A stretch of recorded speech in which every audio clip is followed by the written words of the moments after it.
Ladies and gentlemen, welcome back to the channel. Today we're in one of our dyno rooms and we've got the Gen 3 CFORCE 1000. This is an absolute beast. This is CFMOTO's latest and greatest ATV, their big bad boy, if you will. They say it puts down, I think it's 90 horsepower at the crank. We're going to show you what it puts down to the dyno, real world data with our Dyno Jet here. And we're going to see what it does stock as well as the Team MSC Tune. Now Dave has been in the dyno room with this thing for a couple weeks now and trying to perfect the tune for you. We've been testing all kinds of different scenarios with it and it's pretty doggone awesome. We're really excited about it, as you can probably see from the thumbnail when you clicked on this video. We're actually going to show you the tuned run and we'll rip it on the dyno, make a few pulls for you, and then we will pull up the stock runs and show you that compared to what you get when you order a Team MSC Tune. It's a beast, and we're going to show you that now. But Dave, if you come on, we'll run it. Then we will talk about the graphs and tell you what you get with the Team MSC Tune.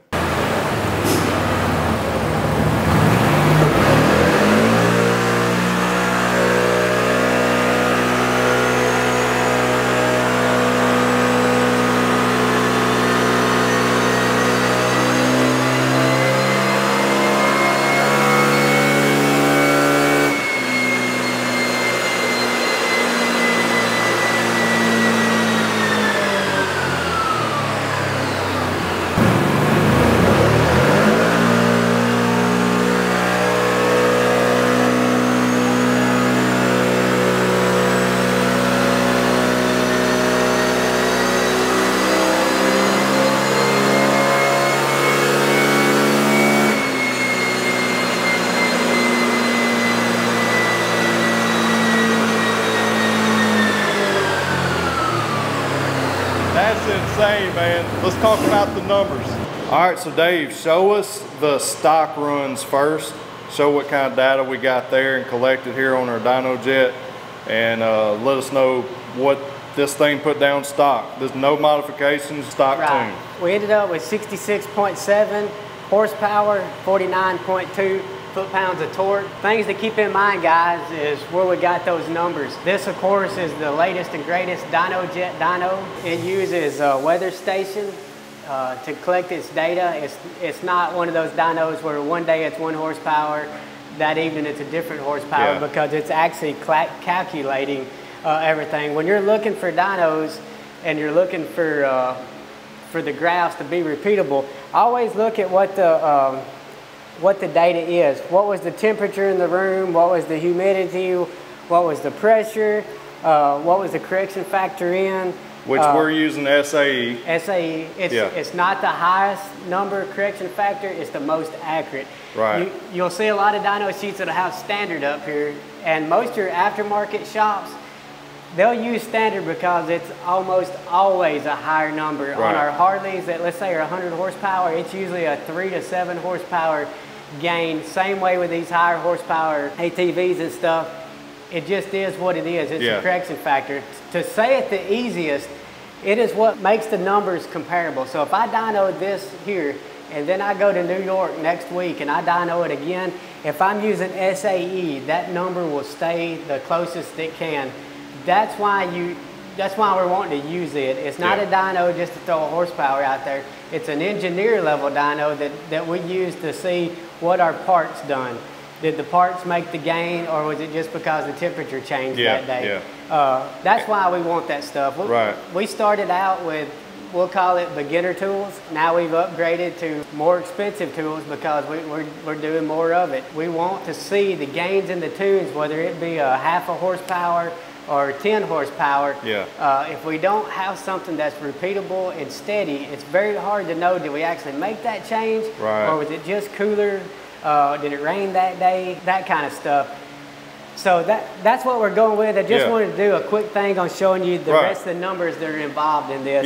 And if I may, I'll add here, for those of you that's followed the channel for a long time, me and Joel, we used to be in the dyno room at our other location all the time, man. We spent hours and hours, many days in it, and we used our Axis dyno, but like Dave was talking about, it don't have a weather station built into it, and those correction factors aren't, you know, SAE, the standard, all that stuff.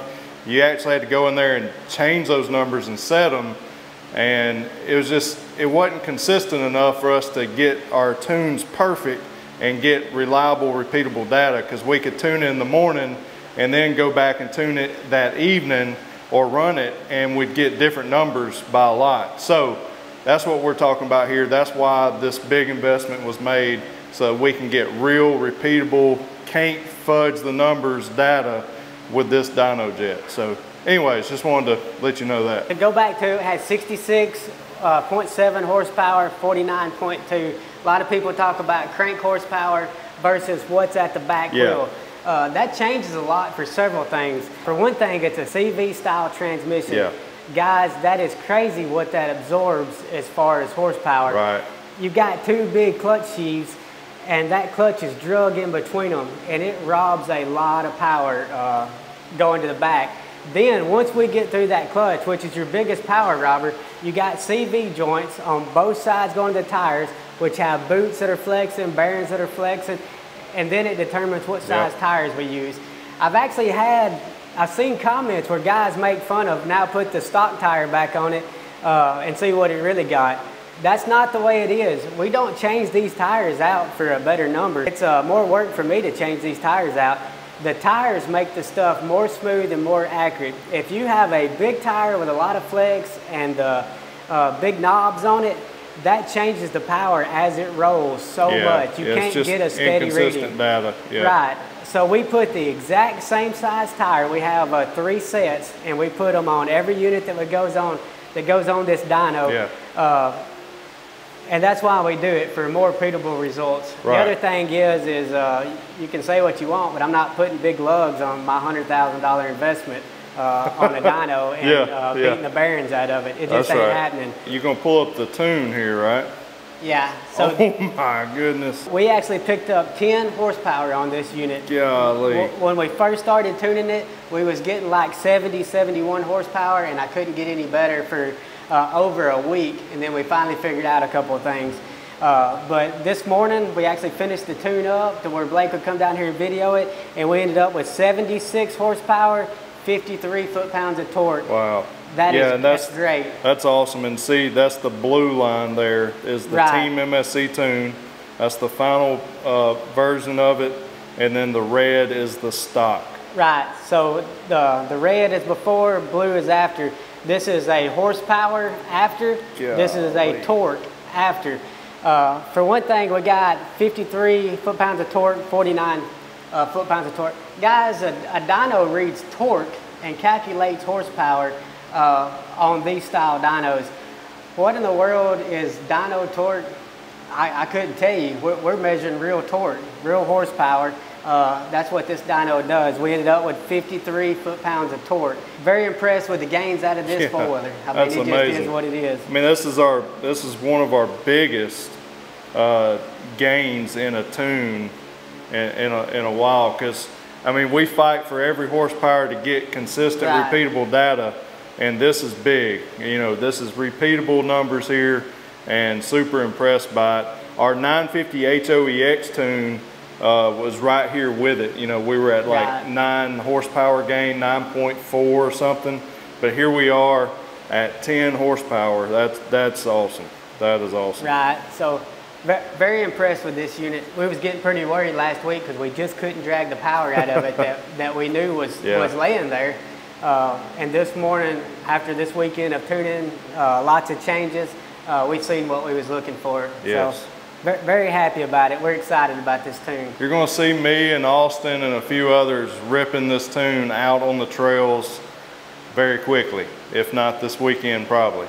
But it's going to be a good time, guys. It absolutely rips. I'll get you some of that footage of us ripping it off-road and around the place to show it to you off of the dyno. It's an absolute beast. Because you're not only, Dave don't just tune these to give you drag strip power. He's tuning it to be realistic, smooth, power wherever you're at in the RPM range, as well as you got to remember it's CVT driven, so the clutches are clutched to keep the engine in certain RPM ranges, and that's where Dave can go into those torque tables and a lot of stuff that even gets over my head on what he does inside the software, and he can get in there and make it where it's more optimized for all of you guys, whether you're just a recreational rider or you're somebody that is trying to go out there and race these things GNCC style. Whatever it is that you're doing, you're going to get 10 more horsepower out of this beast.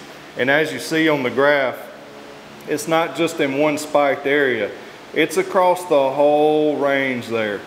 You're getting more power and more top speed with this thing. All right, and what we're going to show you is the top speed gain as well. Now, this isn't just read off of the gauge cluster here.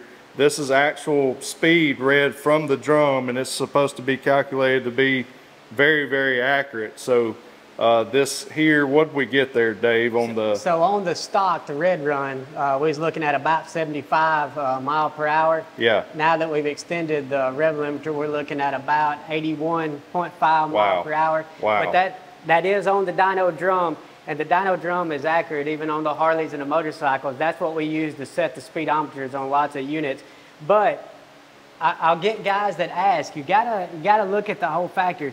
Yep. This four-wheeler here is a 1000 cc and it's pretty light. You can put bigger tires on it. It may even show a little faster on it. But if you put humongous tires, a windshield on it, bigger people, and we run out of power at that point, it may not run. That's what right. We're showing right here. That's what it's doing on a dyno without the wind resistance. But we're showing you what it's capable of and what the tune helps. So some of the things with the tune is we extended the RPM. We've extended it out to 8,500, changed the ignition timing on it so that it would be more optimal, especially at wide open throttle. And then, as always, it's a drive-by-wire ATV. So when we give it 100% throttle, we didn't open the butterfly and the carburetor up and give it 100% throttle. We actually told the torque-based ECU, hey, I want 100% throttle, and now it is up to us as tuners to make the ECU do what we asked. Because it's not a command ECU, it's a torque-based ECU, which we'll call it a ask ECU. I ask you to do it, now I gotta change 15, 20 other maps so it'll accomplish what I asked it to do. Because it's gonna look at, are we giving it too much torque and might break an axle? Could we spin tires and cause it to be unsafe for the customer? Is it smooth enough that a new rider won't have any trouble with it? Well, most of you guys have had your four-wheeler if you're sending in the ECU. Now we want to get what you're asking. If you ask for 100% throttle with the Main Street Cycle Tune, we're going to give you 100% throttle. So it is what it is. Yep. We want it to do what we're asking it to do. That's right. So guys, I guess we're going to stop talking about it. We're going to pull this thing off the dyno. You've seen it run on the dyno, put down real numbers. We got the facts for you. Now, if you stay tuned to the channel, like I was talking about, you're going to get to see this thing out in the real world, and we're going to be ripping this thing with the Team MSC Tune. So if you want to run what I'm running, and Austin and everybody else that you'll see on the channel running this tune, then you need to go down in the description of this video and click on the link, and it'll take you right to it. And now we're going to show you where to find the ECU.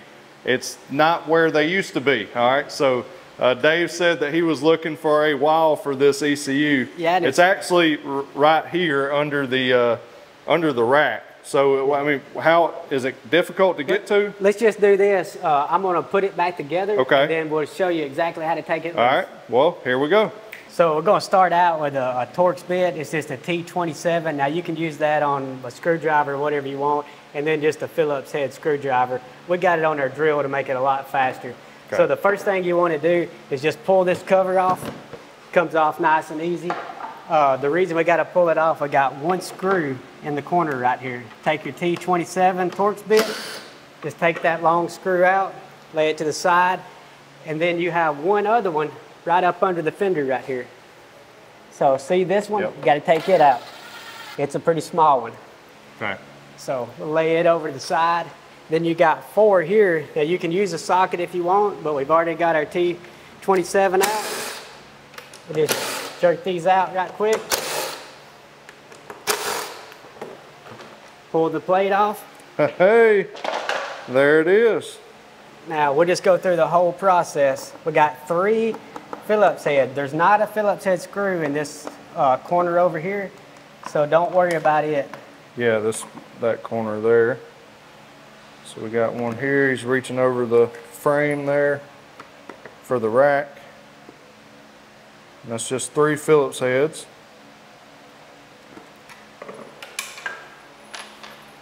Then you can just lift this out.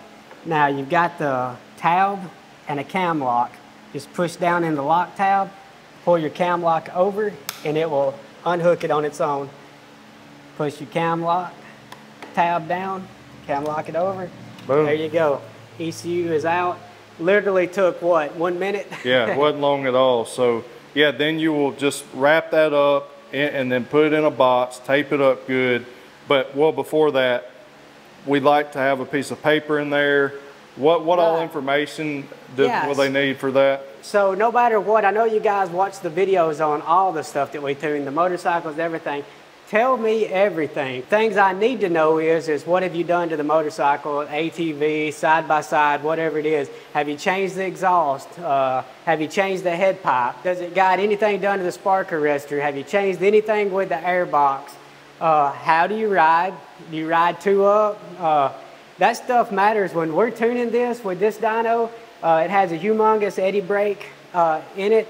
I can actually tell this ATV to stay at 3,000 RPM and I can start loading it like if we're going up a hill, if we got people on the back, if you're pulling a trailer for work. I tune for those air fuel ratio and all those different things. If all you do is race with it, this thing will see 7,000 up RPM nearly the whole time. We may add more timing because you're going through the RPMs fast.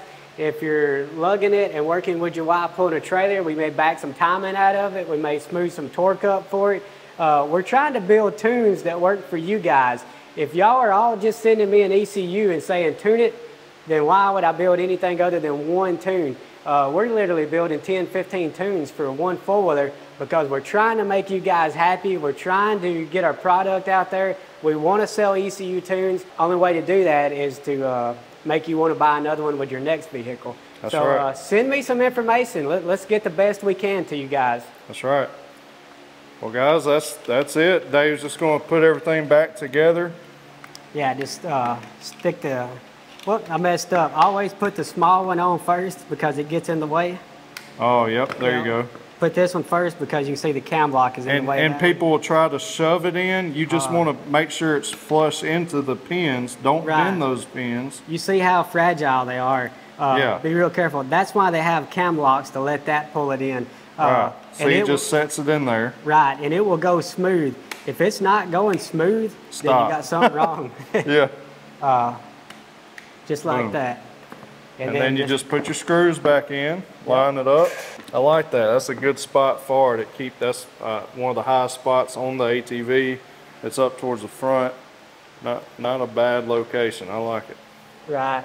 And when you get your ECU out, if it's not a new motorcycle ATV or whatever, try to wash it off and clean it a little bit. Some of you guys are sending it in full of mud. You don't want that mud working down into all your pins during the shipping and all that stuff. Yeah. Just take a second and clean it up. Right, yes. Do it before you unplug it. That way you're keeping the water and stuff out of the connector.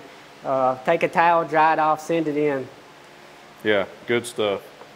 Well, guys, I hope that this was helpful. We want to try to be as informative and as helpful to you guys as possible, no matter what we're doing, whether it's tunes, clutch kits, exhaust, other accessories, even down to bumpers and skid plates and stuff like that. We want to help you guys out.